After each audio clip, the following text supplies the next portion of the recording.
Hello students, how are you? Welcome to SVS English classes.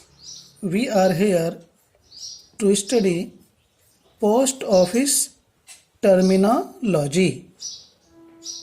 Post office में प्रयोग होने वाली शब्दावली। तो यहाँ पर कुछ शब्दावली है जिसका हमारे दिन प्रतिदिन के जीवन में उपयोग होता है। LETTER letter, BOX box, letter box, पत्र पेटी। POST CARD post card, post card होता है, इस पर पीले रंग का होता है, संदेश भेजने का काम आता है। ENVELOPE एनविलप मीन्स लिफाफा।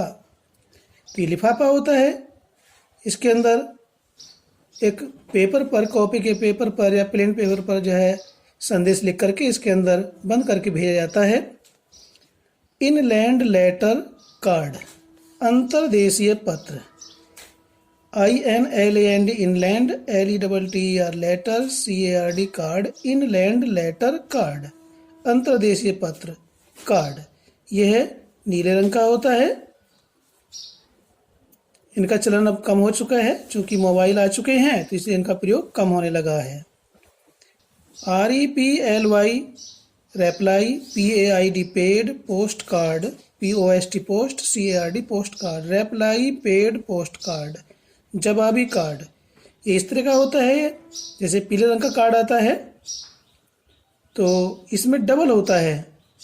हम यहाँ से संदेश लिख कर भेजते हैं तो उसी पर जिसके पास जाता है पत्र, वह उस पर ही संदेश लिख करके उसे वापस कर देता है।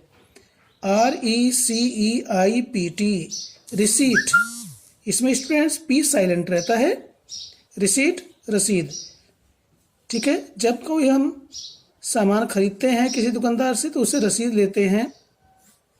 बैंक में हम धन जमा करते हैं तो उसकी भी रसीद होती है, रिसीट, ठीक है। जमा धन की, खरीदे गए सामान की एक जो है पत्र मिलता है, उसे रिसीट या रसीद कहा जाता है। MONEY money, ORDER order, money order, धन आदेश। मनी ऑर्डर क्या होता है स्टूडेंट्स?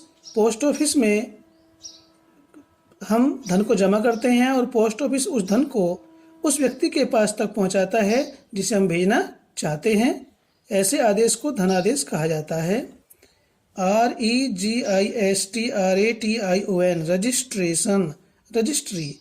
हम कोई भी पत्र, आवेदन पत्र या कोई भी सामान पोस्ट ऑफिस के द्वारा भेजते हैं तो उसकी रजिस्ट्री की जाती है, ठीक है। तो उस काम को करने के लिए रजिस्ट्री कहते हैं। POSTAL postal, ORDER order, postal order. INSURANCE insurance, बीमा। बीमा क्या होता है? जब किसी व्यक्ति के जीवन की हर प्रकार से किसी प्रकार के खतरे की एक जिम्मेदारी होती है, कंपनी को उसका पैसा देना होता है। यदि व्यक्ति के जीवन में किसी प्रकार का खतरा होता है, वो मर जाता है, तो उसे ये बीमा कंपनी पैसा वापस करती है। जो राशि जमा की जाती है उसके हिसाब से उसका पैसा वापस किया जाता है। CERTIFICATE certificate of posting, POSTING posting, डाक द्वारा भेजने का प्रमाण पत्र। IDENTITY identity, CARD card, identity card, ठीक है स्टूडेंट्स। परिचय पत्र, ये परिचय पत्र क्या होता है? जैसे कि हम स्कूल में बालक परिचय पत्र प्राप्त करते हैं, आई कार्ड प्राप्त करते हैं, इसी प्रकार से पोस्ट ऑफिस में भी आई कार्ड मिलता है। प्रत्येक कंपनी में कंपनी अपने कर्मचारियों को परिचय पत्र निर्गत करती है, ठीक है। DELIVERY डिलीवरी, वितरण, डाक वितरण। तो इसमें क्या होता है? डाकिया पत्रों को, रजिस्ट्री को, धनादेश को लेकर के घर घर जाकर के बांटता है, उसे डिलीवरी या डाक वितरण कहते हैं। EXPRESS express, DELIVERY delivery, express delivery शीघ्र डाक वितरण। इसमें क्या होता है, पोस्ट ऑफिस में एक सेवा है जिस पर ये सेवा लिखी हुई होती है, उस डाक को तुरंत एविलम जिसके नाम से होती है उसके पास तक पहुंचाया जाता है। STAMP स्टैम्प, टिकट या मोहर। टिकट होता है जिसे हम लिफाफे के ऊपर लगाते हैं, उसे स्टैम्प कहते हैं। एक ठप्पा सा होता है, एक बॉक्स में इंक भरी होती है, उस ठप्पे को उस इंक में लगाते हैं तो उसे जो लगाया जाता है उसे स्टैम्प कहते हैं। CLEARANCE क्लियरेंस, पत्र पेटी में से पत्र निकासी। जैसे कि लेटर बॉक्स होते हैं, टंगे होते हैं खंभों पर, दीवारों पर, कहीं ना कहीं बस्ती में उनमें पत्र डाल देते हैं, ठीक है। उनमें से पत्रों को निकालना और बड़े पोस्ट ऑफिस में ले जाना क्लियरेंस कहलाता है। LATE लेट, FEE फी, लेट फी, देर से चिट्ठी डालने का व्यय।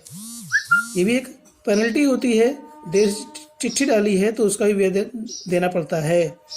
POST post, MAN man, postman डाकिया।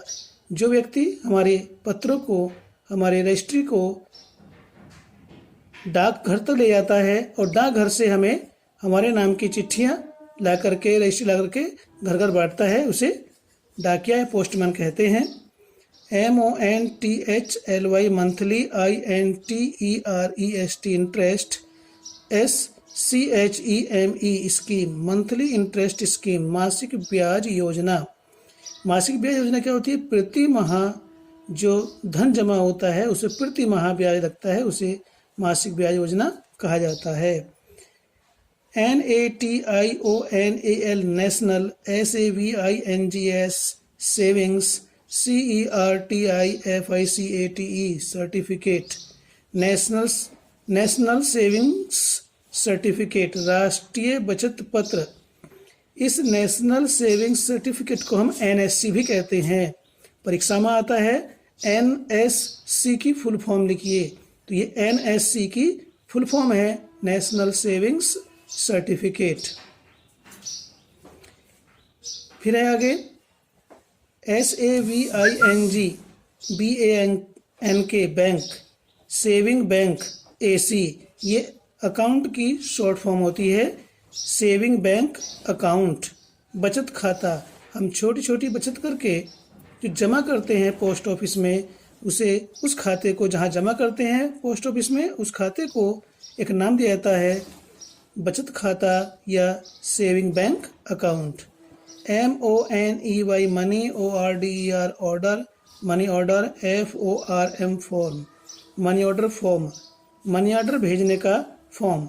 जब हम किसी के पास, अपने रिश्तेदार के पास, अपने परिचित के पास कोई धन भेजते हैं तो उस धन भेजने के लिए हमें एक फॉर्म भरना होता है, उसे मनी ऑर्डर भेजने का फॉर्म कहा जाता है। उसके भरने के बाद ही धन पोस्ट ऑफिस में जमा किया जाता है।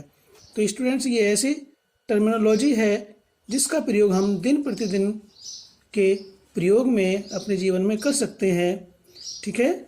जैसे ये है national savings certificate.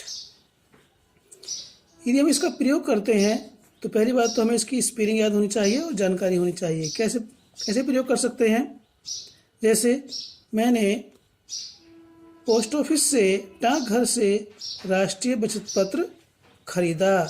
I bought A national savings certificate from the post office. इस प्रकार से हम इसको प्रयोग कर सकते हैं, ठीक है।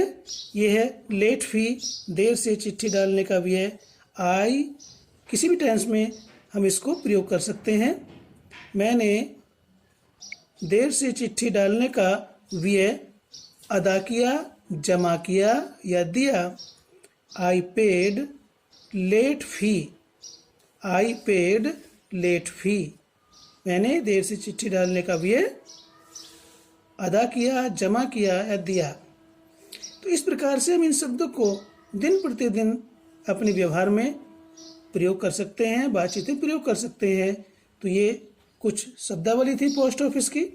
यदि हम इसको पढ़ेंगे तो हमें ज़्यादा इसको रटने की आवश्यकता नहीं होगी, 1-2 बार के पढ़ने से ही हमें ये चीज़ें याद हो जाएंगी। यदि आपको ये पसंद आया तो इसको लाइक कीजिए और शेयर भी कीजिए, और चैनल को सब्सक्राइब नहीं किया तो उसको सब्सक्राइब भी करें। धन्यवाद।